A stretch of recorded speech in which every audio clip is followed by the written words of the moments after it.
This past weekend, hundreds of thousands of people protested as part of the March Against Monsanto. Now, if you've seen the Monsanto ads, then you're probably wondering, why would people protest a corporation that clearly produces adorable toddlers and dreams, right? Are these protesters anti-dreams? But you see, Monsanto is known for more than the toddler factories celebrated in their advertisements. They're also responsible for such hits as the Agent Orange chemicals dropped over Vietnam, or the genetic modifications that might be killing off all the bumblebees. But who needs those stingy bastards? And Monsanto's crowning achievement, patenting seeds that they can one day own the global food supply. You might think, owning the world food supply, why does that sound familiar? That's because Dr. Evil came up with it in Austin Powers. And sure enough, Monsanto's A-list celebrity status has grown in recent years to the point of being voted the most evil corporation in the world several years running. Seriously. So what did the corporate-run media have to say about the massive international protest against Monsanto? Take a look. Play the clip. Oh, there are no clips. There are no clips! They had nothing to say. Well, let's look elsewhere. Let's check out the used-to-be corporate media. Where is Glenn Beck? Blaze is a wonderful network with great shows and great people. Please bring back Glenn Beck.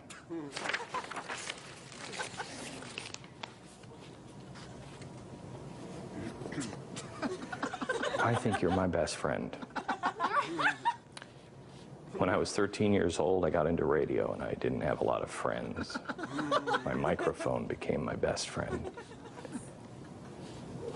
I love you. I don't even know what to do with that. I've seen episodes of World's Wildest Police Chases with a more coherent emotional through line than Glenn Beck.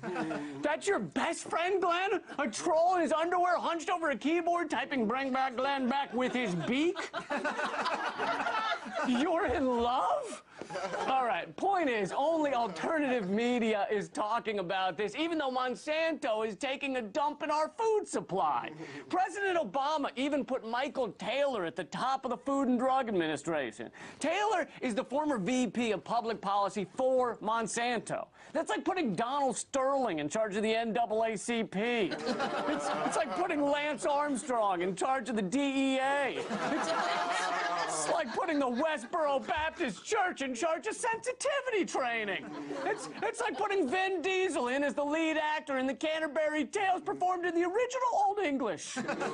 It's like putting the boogeyman in charge of underbed security. You know? It's like putting Dick Cheney in charge of a children's bake sale to raise money for ponies with restless leg syndrome. And they need it more because they have more legs. It's like putting Glenn Beck in as lead fungineer at an awkward social gathering. Clearly he's not good with people. His best friend is a guy he's never met who sent a poorly worded email.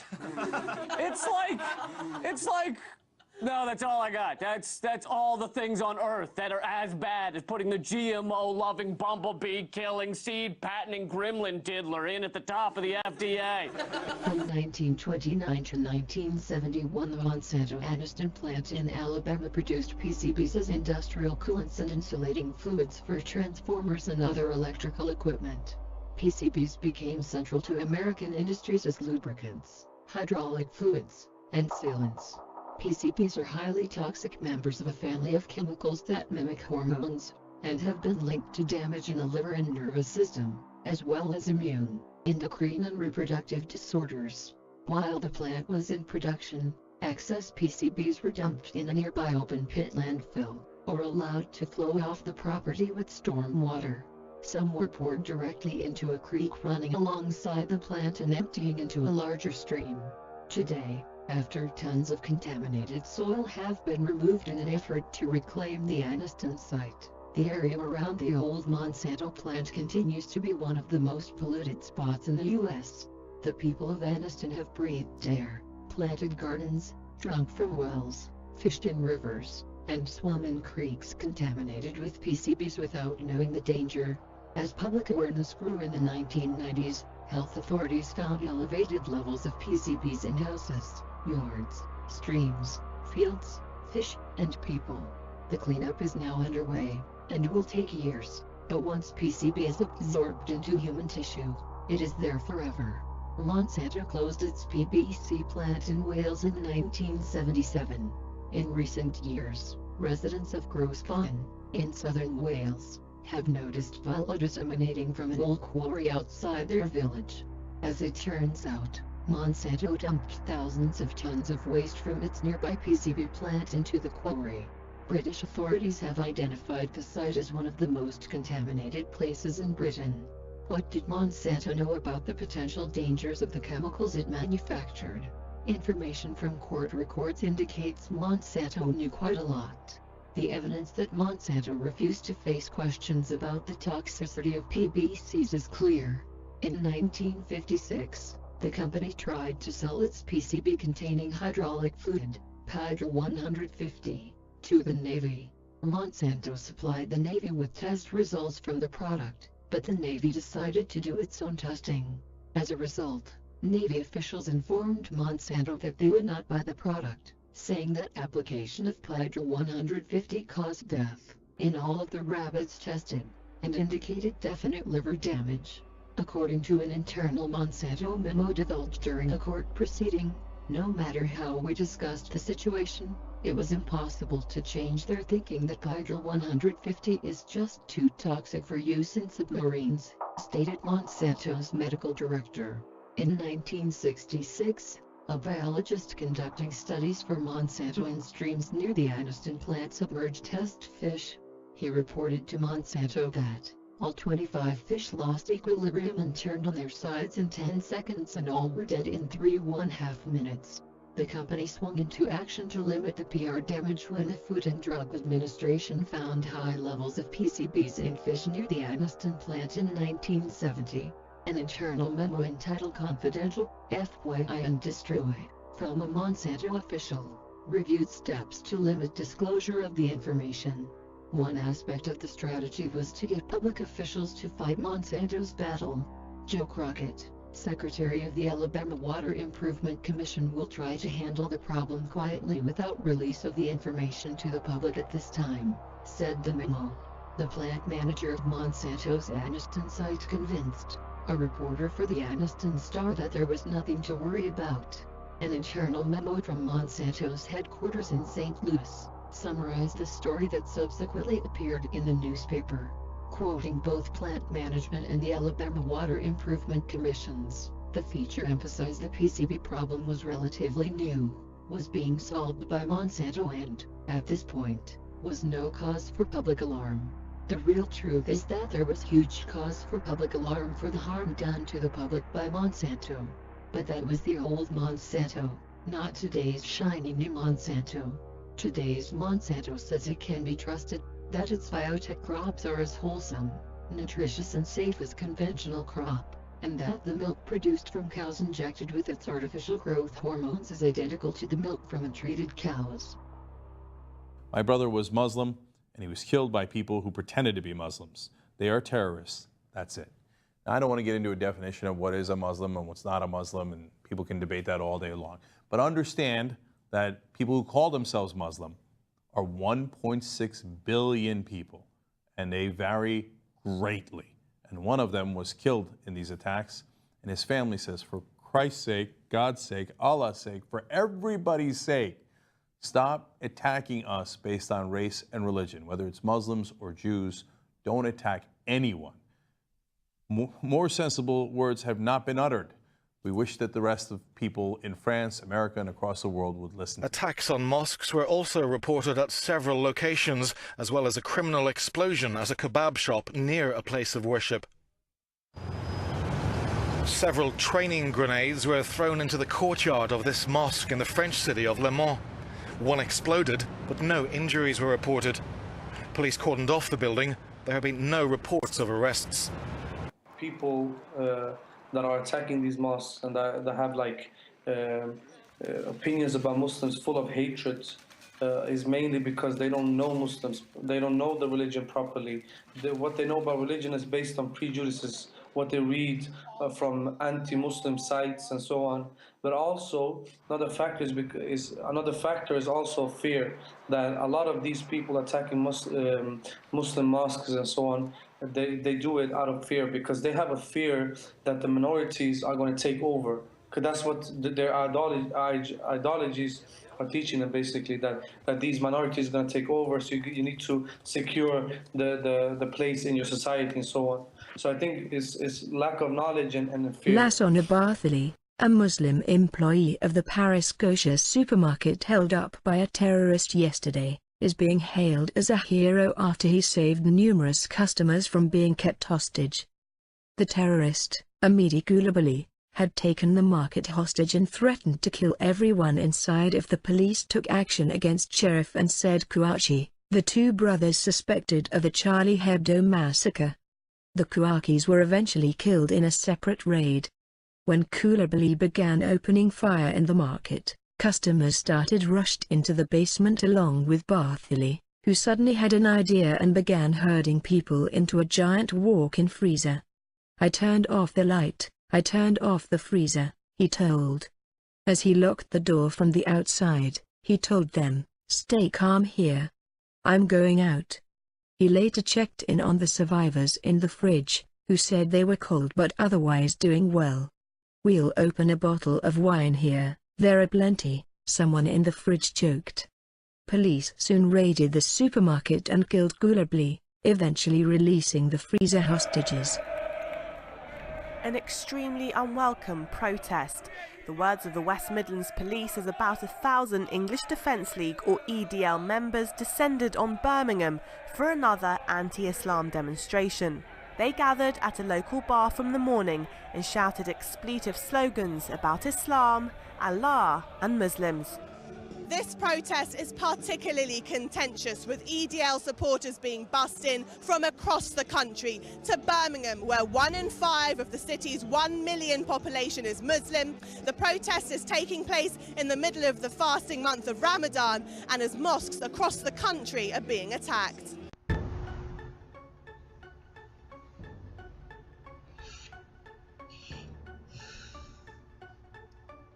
My name is Ashley, the hardcore gangster.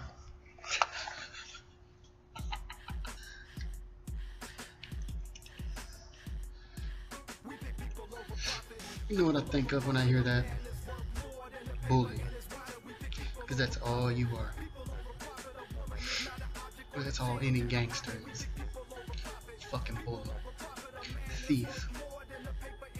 Product of capitalistic society. You are the representation of everything I stand against. Greed, individualism. And why do I stand against individualism? Because it is selfish. Don't bother to think about who needs what or why.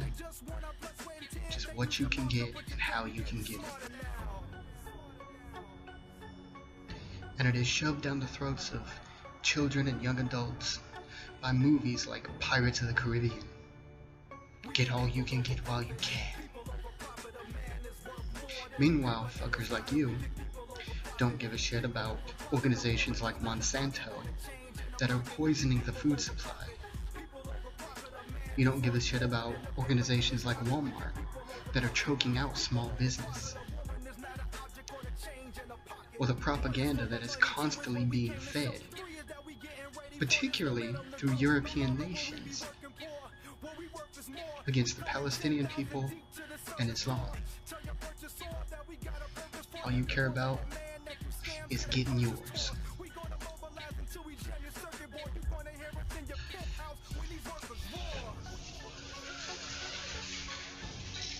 You think you can handle me?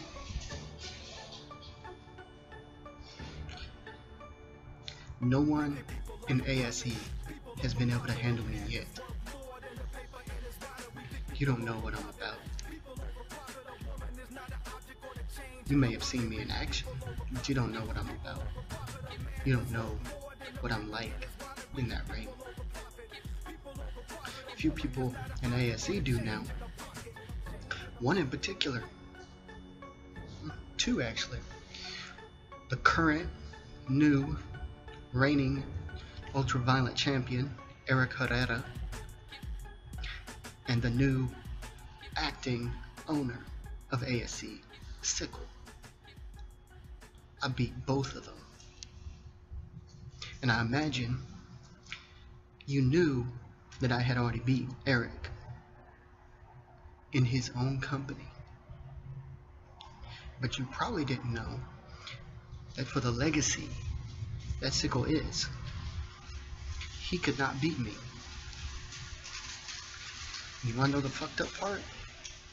He was one of my first teachers.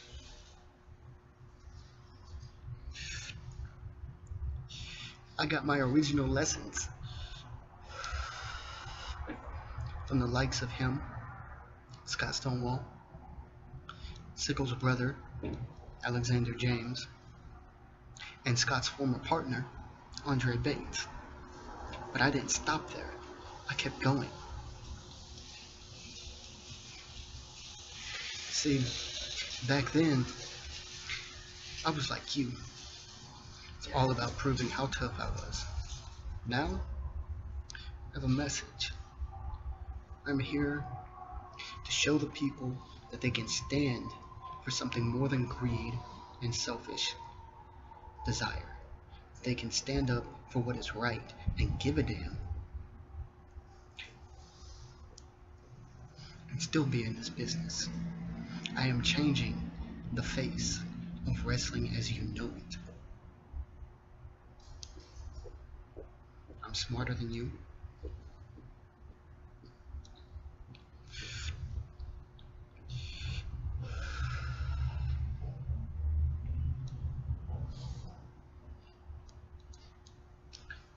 I'm tougher than you.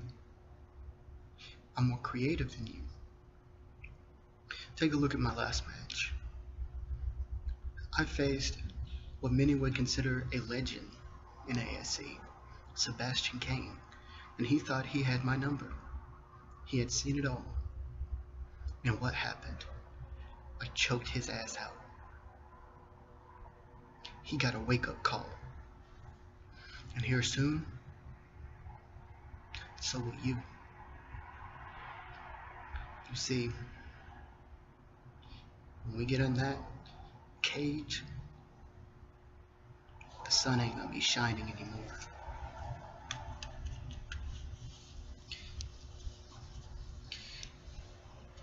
What is this? What is this? Let's take a look at this, shall we? Let's look at this. It's a compass. And it says that you're going down.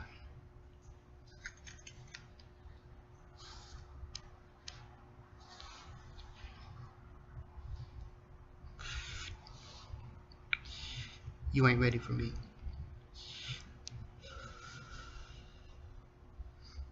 You ain't ready for what I'm bringing.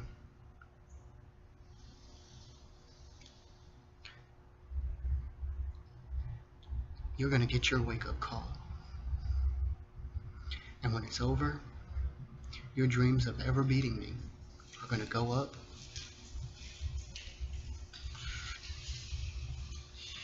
in smoke.